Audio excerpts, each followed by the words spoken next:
Hello दोस्तों, स्वागत है आपका लाइफ स्टोरी विद सोना के साथ। रामपुर गांव में मोहन नाम का एक दर्जी रहा करता था। वह दर्जी गांव वाले के कपड़े को सिलकर पैसा कमाया करता था। मोहन बस इतना ही पैसा कमा पाता था जितने से उसका जीवन चल सके। मोहन दर्जी खुद को बहुत बहादुर मानता था। एक दिन वह मोहन अपने घर दही लेकर आया। उसने अपने दही को रख दिया और काम करने लगा। उसने सोचा कि काम खत्म करने के बाद मैं मजे से दही खाएगा। कुछ देर के बाद मोहन का काम खत्म हो गया तो वह अपने दही को खाने की ओर बढ़ा, पर दही में अब तक बहुत सी मक्खी बैठी हुई थी। मोहन को उन मक्खी पर गुस्सा आ गया। उसने एक कपड़े से मक्खियों को मारा। कपड़े से मारने के कारण 7 मक्खी तुरंत ही जमीन पर गिरकर मर गईं। इससे मोहन बहुत ही खुश हुआ। उसे खुशी हो रही थी कि उसने कैसे एक बार में 7 को मार गिराया। अब उसके मन में बैठ गया कि वह एक बहादुर है। उसने अपने कपड़े पर लिखा, एक बार में 7 शिकार। वह अपने बारे में सभी को बताया करता था कि वह एक बार में 7 को मार सकता है। यह सुनकर सभी ही उसको बहादुर मानने लगे थे। एक बार उस राज्य के राजा इंद्रसेन को एक राक्षस से परेशानी हो रही थी। उस राक्षस ने पूरे राज्य में हाहाकार कर रखा था। राजा इंद्रसेन अपने राज्य को लेकर बहुत चिंतित थे, क्योंकि वह राक्षस राज्य के पास ही एक जंगल में रहा करता था। वह समय समय पर राज्य पर हमला करता और लोगों को मारकर खा जाता है।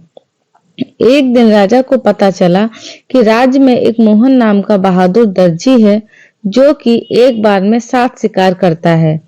राजा को लगा कि यही वह बहादुर है जो हमें उस राक्षस से आजाद करा सकता है। अगले दिन ही राजा इंद्रसेन ने मोहन को अपने दरबार में बुलाया। यह खबर सुनकर मोहन पूरी रात सो न सका। उसे खुद पर बहुत ही गर्व हो रहा था और वह बहुत खुश था। अगले दिन मोहन बहुत खुश होकर दरबार में पहुंच गया। मोहन को लगा राजा उसे बहादुरी का पुरस्कार देंगे, लेकिन राजा ने अपनी सारी समस्या मोहन से कह डाली। राजा ने कहा, मोहन, तुम्हें हम सभी को उस राक्षस से बचाना होगा।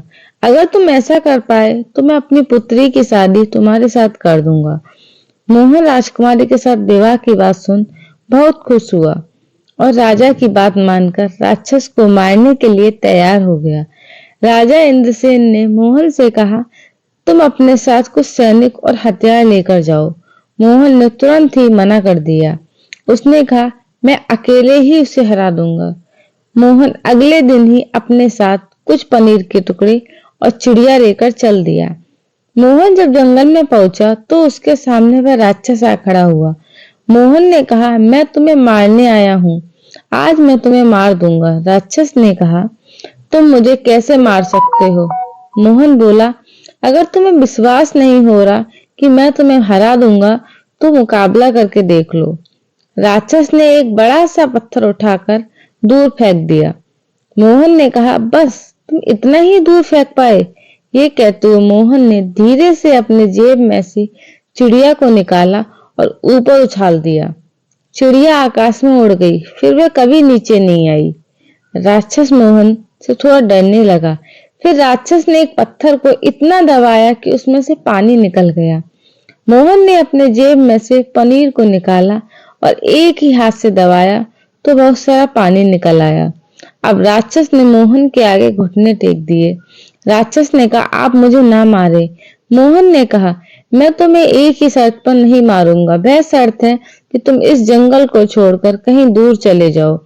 राक्षस ने इस शर्त को मान लिया। उसने अगले पल ही जंगल को छोड़ दिया। मोहन ने आकर राजा को यह खबर दी। राजा इस खबर से बहुत ही खुश हुए। उन्होंने राजकुमारी की शादी मोहन से करा दी और मोहन ने अपनी समझदारी से राज्य से और सम्मान और राजकुमारी दोनों को पा लिया। तो दोस्तों, अगर आपको मेरी कहानी पसंद आई हो तो मेरे चैनल को लाइक करें, सब्सक्राइब करें, शेयर करें एंड कमेंट करें।